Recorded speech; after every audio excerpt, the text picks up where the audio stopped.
죽어가고 있는 그런 모습을 통해서 현대인들의 방향감각 상실이라고 하는 것을 저는 떠올렸습니다. 오늘날 이것이 현대 문명의 현 주소구나 하는 것을 생각하게 되었습니다. 모래를 바닷물인 줄 알고 착각하고 거기서 헤엄치다가 죽어가는 그런 모습이 현대인들의 삶의 모습이라고 생각이 되었습니다. 오늘날 현대인들은 죄악의 방사능에 오염되어 삶의 길이 아닌 죽음의 길을 착각하고 살아가고 있지나 않는지요. 무엇을 추구해야 행복의 길인가를 알지 못하고 좌충우돌하며 살아가고 있는 것입니다. 여러분, 우리는 다 살기 위해서 오늘도 숨쉬고 노력하고 일하고 있습니다. 공부를 왜 합니까? 살기 위해서 하는 것입니다. 살아도 좀 잘 살아보기 위해서 하는 것입니다. 그런데 공부는 마쳤는데 건강을 잃어버렸다면 무엇 때문에 한 것입니까? 적어도 거기까지 가면 안 되지 않아요. 그런데 방향 감각을 잃어버린 것입니다. 제가 신학교 다닐 때에 정말 유능하시고 최고의 강의를 하시던 교수님 한 분이 계셨어요. 그분은 너무 유능하신데도 박사학위는 없으셨어요. 나이가 들어가지고서 호주로 학위를 받으러 가신다고 하는데 사람들이 말렸습니다. 이미 교수가 됐잖냐? 학위 없으면 어떠냐? 지금 가서 어떻게 하려고? 그런데 그냥 가셨어요. 열심히 공부하셔서 학위는 받아 오셨는데 오셔서 2년 강의하시고 간암으로 세상을 떠났습니다. 너무 무리한 것이었습니다. 거기 가면 안 될 그런 분이었습니다. 그분이 얼마나 강의를 잘하셨는지 저는 지금도 그분의 강의를 기억하고 있습니다. 한 강의 한 강의가 전부 다 생각이 날 정도로 명강의였습니다. 그럼에도 불구하고 건강을 잃고 세상을 떠나는 거기까지는 가서는 안 되지 않습니까? 여러분, 돈은 왜 법니까?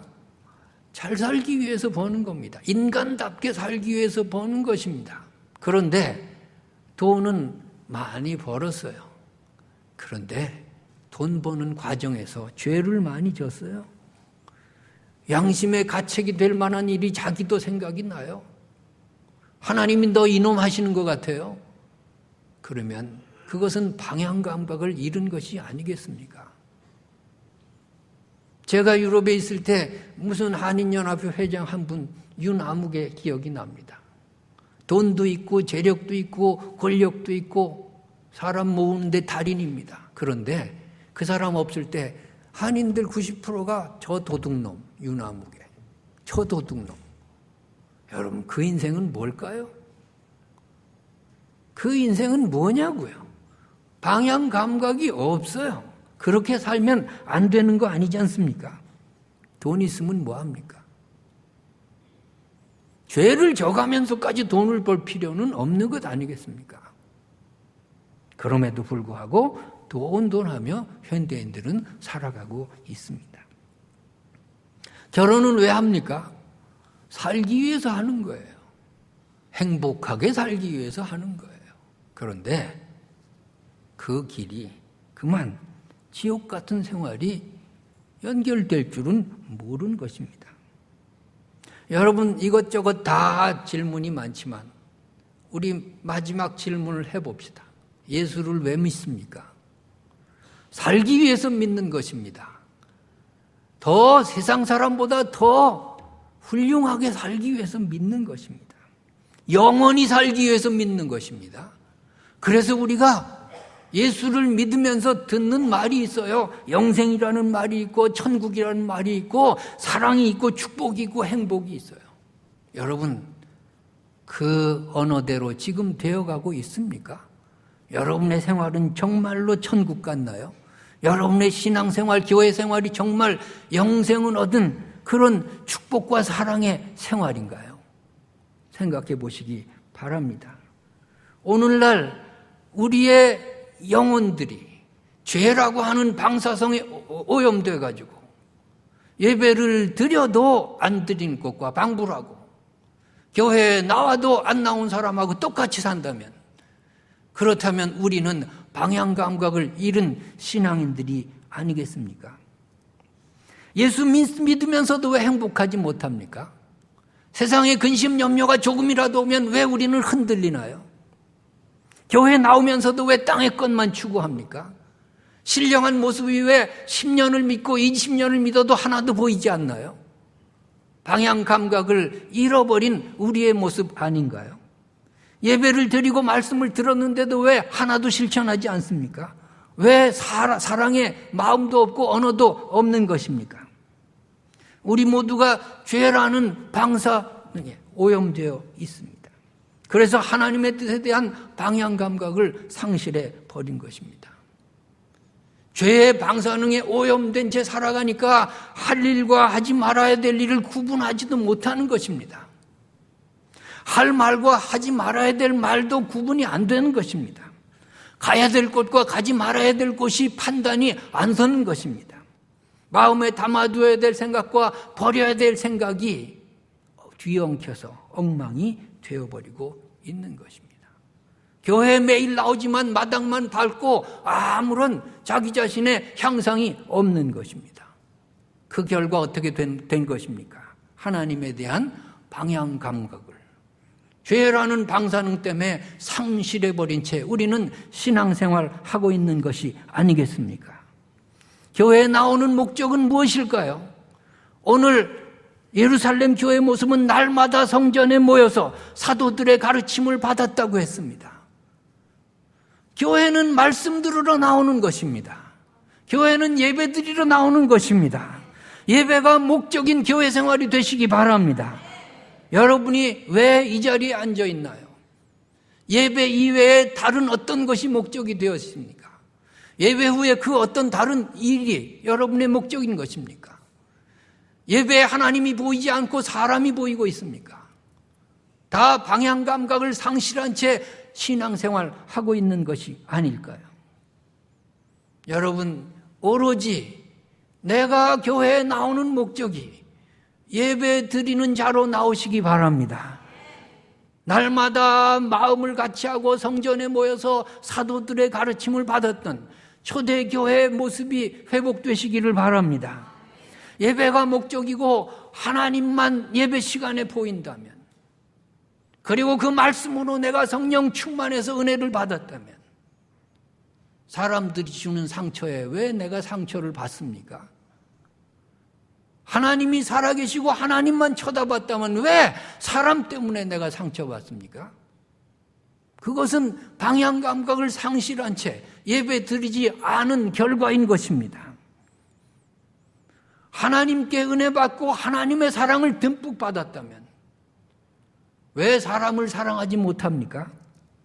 사람을 왜 하나님의 자녀로 왜 보지 못하는 것입니까? 말씀을 들어도 마음에 새기지 않는 이유는 무엇일까요? 교회에 나온 목적이 예배가 아닌 다른 것 때문에 나왔기 때문입니다. 말씀을 들은 대로 왜 살지 못할까요? 자기의 육신의 생각대로 왜 행동할까요? 그것은 예배를 예배답게 드리지 않은 것입니다. 여러분, 신년이 오기 전에 나는 얼마나 올 한 해 예배 드리며 살았나? 진짜 예배를 내가 얼마나 드렸나? 반성하고 생각하시기 바랍니다. 제가 무슨 이름은 밝히지 않겠습니다. 무슨 성가단이 있었어요. 총회를 한다고 날 보고 설교하러 오라고 해서 종로가에 새벽 6시에 갔습니다. 6시에 총회한대. 예배 30분 드렸어요. 가려고 하니까 7시부터 식사인데 식사하고 가라고. 30분 남잖아요. 그러니까 부총무 같은 분이 내가 혼자 로비에 있는 게 심심하니까 나하고 말동무 하느라고 얘기를 하고 있는데 안에서 대판 싸움이 났어요. 고성이 오가요. 막말이 나가요. 저거 왜 저래? 그랬더니 아이고 목사님 큰일 났어요. 우리 성가단이 왜 저렇게 됐나 몰라요. 뭔데? 지휘자가 바뀌는데 양쪽으로 갈라져서 서로 자기 사람 심으려고 싸운대요. 왜 저렇게 됐나 모른대요. 그래서 그 사람이 나보다 나이가 어리니까 내가 그랬어요. 왜 저렇게 됐나 가르쳐 줄까? 가르쳐 달래. 당신들 이 교회 저 교회 불려다니면서 노래나 했지 예배 드려봤어? 노래하는 재미로 교회 다녔지 예배 드려봤냐고. 예배 안 드리고 노래만 해서 저래? 맞대요. 예배를 안 드렸대요. 노래하고 박수 받는 재미에 이 교회 저 교회 불려다녔대요. 우리가 진짜 예배 드린 적이 없대요. 그래, 예배 안 드리면 저래. 예배 안 드리면 저 모양 되는 거야. 이제부터 정신 차리고 예배 드려야지. 여러분, 예배 안 드리면 하나님의 성품으로 변화되지 않아요. 예배 안 드리면 옛날 습관 그대로 믿어요. 예배 안 드리면 여러분의 언어가 세상 사람하고 똑같아요. 예배 100날 드리고 수십 년 믿어도 내가 향상이 되지 않고 내 체질적으로 변화가 없으면 그 예배는 방향 감각을 상실한 예배예요. 여러분, 예배 하나가 얼마나 귀한데요. 귀한 마음으로 예배 드리러 나왔습니까? 정말 이 자리에 하나님 만나려는 간절한 소망과 사모함으로 나왔느냐고요. 말씀 한마디 한마디에 내가 귀를 기울이고 저 말씀이 하나님의 말씀이고 하나님 나를 변화시켜 주십시오. 그런 간절한 심령으로 말씀 듣느냐고요. 그렇다면 여러분 변화될 거예요. 간절함이 없어요. 한국교회 교인들은요, 예배가 너무 흔해 빠졌어요. 예배를 하나님 만나러 나오지 않아요. 그저 습관이 돼가지고 극장 가고 등산 가기가 뭐하니까 나와주는 거예요. 여러분, 예배는요, 내가 선택받았다는 증거예요. 이 아시아에 예배 자유롭게 드릴 만한 나라가 있는 줄 아세요? 아시아가 뭐예요? 이슬람 아니면 불교 아니면 공산권이에요. 어느 나라에 이렇게 자유롭게 예배 드릴 공간이 있나요? 여기에 나를 태어나게 하시고 예배 드리게 하신 하나님께 사모함으로 나오시기 바랍니다. 예배 1시간이 귀한 거예요. 여기 다 예배 드리나요? 하나님께서 선택해서 부르시지 않으면 예배 드릴 수 없어요. 우리가 뭐가 잘났다고 선택받았어요? 그런데 하나님께서 우리를 선택하셨어요. 그리고 너는 내 아들이다 딸이다 선택하시고 이 자리에 불러주신 줄 믿습니다. 감격함으로 예배드린다면 우리는 정말 예배 1시간에 내 인격이 변할 것이고요. 내 인생관이 바뀌어질 것이고요. 여러분이 사람을 대하는 태도도 달라질 줄로 믿습니다.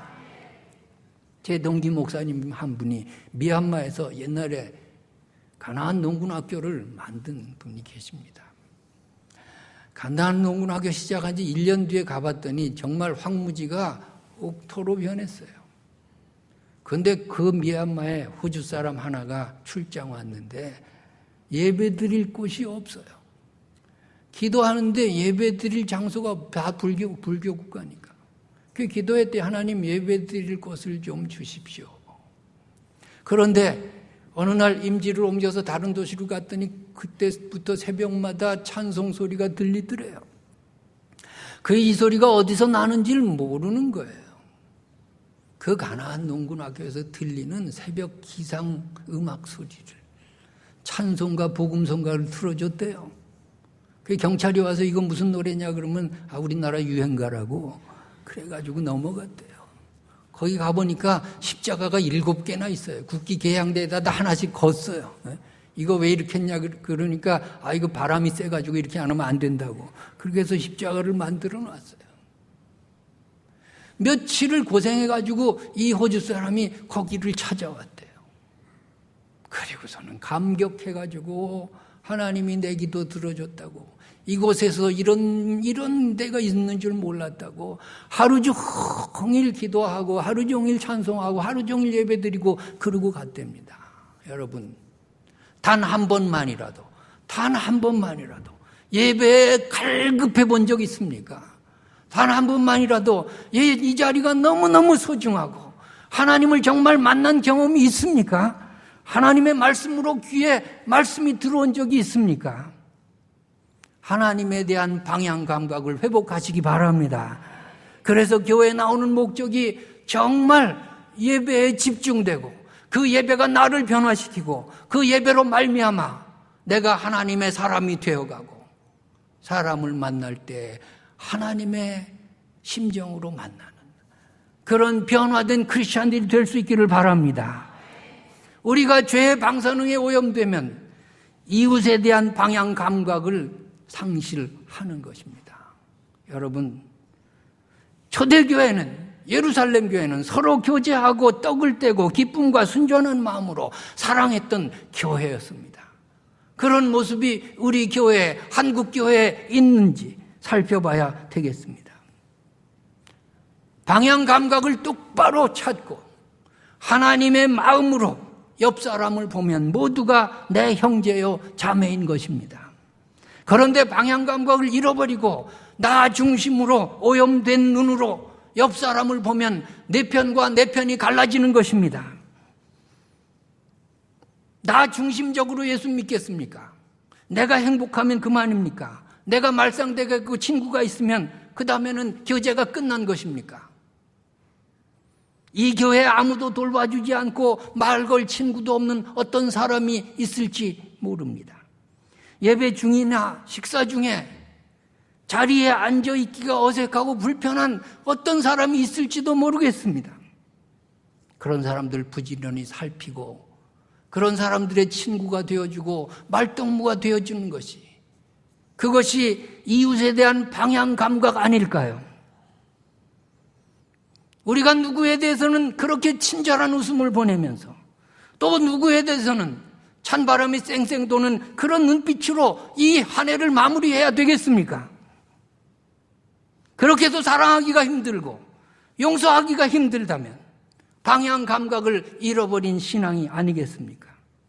기쁨과 순전한 마음으로 사람을 대하기가 죽기보다 싫다면 당신은 방사능 때문에 오염된 신앙인입니다. 방향 감각을 잃어버린 것입니다. 거북이와 무엇이 다르겠습니까? 예루살렘 교회는 날마다 마음을 같이하여 한 아버지 하나님을 찬미했다고 했습니다. 그 결과 온 백성들이 칭찬하고 구원받는 사람이 늘어난 교회가 되었습니다. 이제 2015년 마지막 주일입니다. 하나님이 여러분에게 주시는 오늘 마지막 기회를 놓치지 마시기 바랍니다. 오늘이 아니면 이 방향 감각을 회복하는데 2015년이라는 기회는 영영 사라지고 말 것입니다. 오늘 여러분 회복하시기 바랍니다. 오늘 여러분 죄의 방사능을 다 주님의 보혈로 씻으시기 바랍니다. 오늘 여러분의 눈이 바로 떠지시기 바랍니다. 여러분의 생각이 바로 잡히시기 바랍니다. 지금 죄의 방사능에서 벗어나요. 마귀가 주는 최면에서 벗어나시기 바랍니다. 왜 예수 믿고 왜 교회 나오고 왜 저 사람이 나와 함께 같은 교회에서 신앙생활 하도록 하나님이 허락하셨는가를 하나님의 심정으로 바라보시기 바랍니다.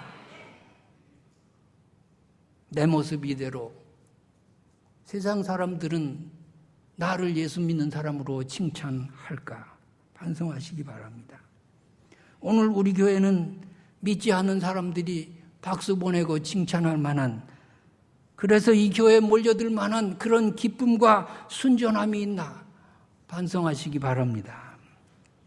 교회가 세상의 빛과 소금이 되어야 하는데 오히려 세상의 짐이 된다고 합니다. 세상이 교회를 걱정한다고 말합니다. 여러분, 우리는 방향 감각을 회복하고 하나님이 주시는 그런 윤리와 도덕을 회복해야 될 줄로 믿습니다. 어떤 목사님 그렇게 말씀하시대요. 시장에 갔는데 싸우더래요, 어떤 사람들이. 근데 다른 사람이 나타나서 싸우려면 교회 가서 싸우지 왜 여기서 싸우냐고. 그래서 참담함을 느꼈다고 합니다. 여러분, 이것이 한국 교회의 모습이에요. 이대로 방향 감각을 잃은 채 2015년을 마무리할 수는 없는 거예요. 우리는 구원의 방주라고 하는데 왜 안 믿는 사람들은 교회가 옆에 오는 걸 싫어할까요? 나름대로 이유는 있어요. 교회가 해주는 게 아무것도 없잖아요. 교회 안 왔으면 그냥 새벽기도 한다고 부시럭거리죠. 주중이고 주말이고 무슨 행사하면 다 골목골목 주차장 되죠. 그러면 거기에 대해서 교회는 무엇을 했을까요? 무엇 하나라도 우리는 나눔이 있었나요? 우리는 그리스도의 사랑으로 정말 따뜻하게 뭔가를 영육간에 공급한 적이 있나요?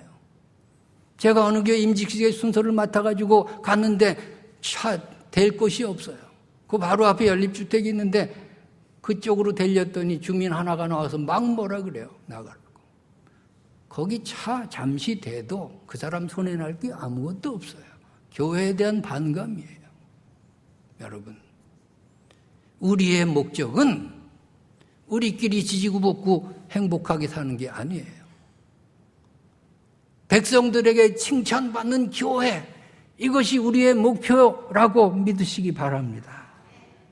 교회에서 무슨 행사할 때 선물을 준비합니다. 수건도 준비하고 찻잔도 준비하고 많은 것들이 유산도 있어요. 여기 모인 사람들만 줍니까? 적어도 우리 교회 주변에 나오지는 않지만 적어도 잠정적인 우리 식구라고 생각하고 조금 더 만들어서 나누면 안 되겠습니까? 우리 이런 행사 했습니다. 감사합니다. 여러분의 주변에 어떤 이웃이 살더라도 우리 교회에 나오지 않더라도 잠재적인 우리 식구라고 생각하고 나눔을 실천하면 안 되겠습니까? 교회에서 김장을 했습니다. 우리끼리만 먹는 겁니까? 조금 더 만들어서 이 주변에 한 가정씩 나누면 어떻겠습니까? 우리는 우리가 행복하자고 교회 만든 것 아니에요. 우리의 행복을 다른 사람에게 믿지 않는 자에게 나눠줘서 교회가 칭찬받고 그 칭찬이 하나님께 영광이 되도록 그런 목표를 가지고 교회 생활해야 하겠습니다. 한 해의 마지막 주일, 하나님이 주시는 마지막 기회에 우리는 와 있습니다. 하나님에 대한 방향 감각을 회복하시기 바랍니다. 이웃에 대한 방향 감각을 찾으시기 바랍니다. 아기 예수로 오신 예수님의 사랑과 은혜를 벌써 잊었다면 성탄절은 요식행위로 끝난 것입니다. 내가 예수님 때문에 행복한 교회, 이웃이 나 때문에 행복해지는 교회, 세상이 교회 때문에 행복해지는 그런 교회 만드시기 바랍니다. 그러려면 어떻게 해야 되겠습니까? 주님이 나를 위해 낮고 천한 자리에 낮아지신 그 자세로 내가 이웃을 겸손한 자세로 대해야 하겠습니다. 교회가 세상과의 눈높이를 낮춰서 낮은 자세로 희생하고 섬겨야 하겠습니다.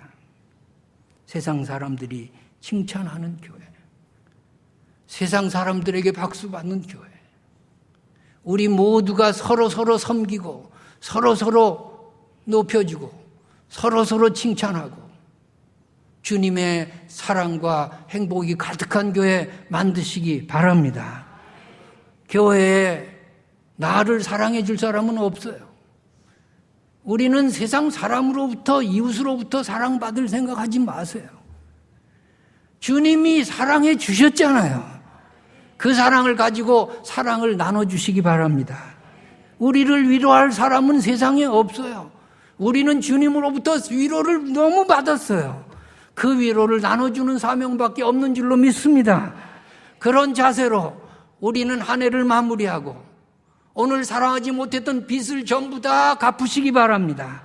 그리고 신년도에 새로운 마음으로 새로운 신앙의 출발이 있기를 주님의 이름으로 축원합니다. 기도하겠습니다.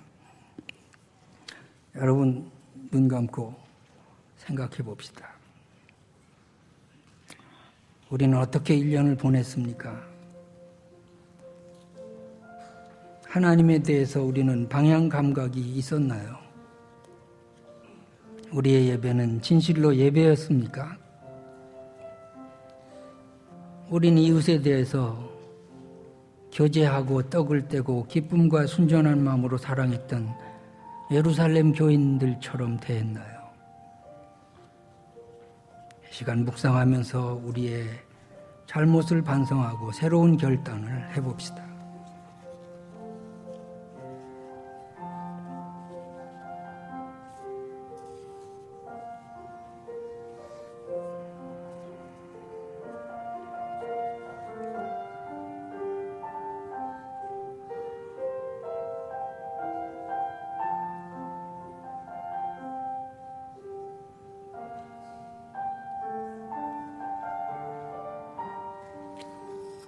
나 주의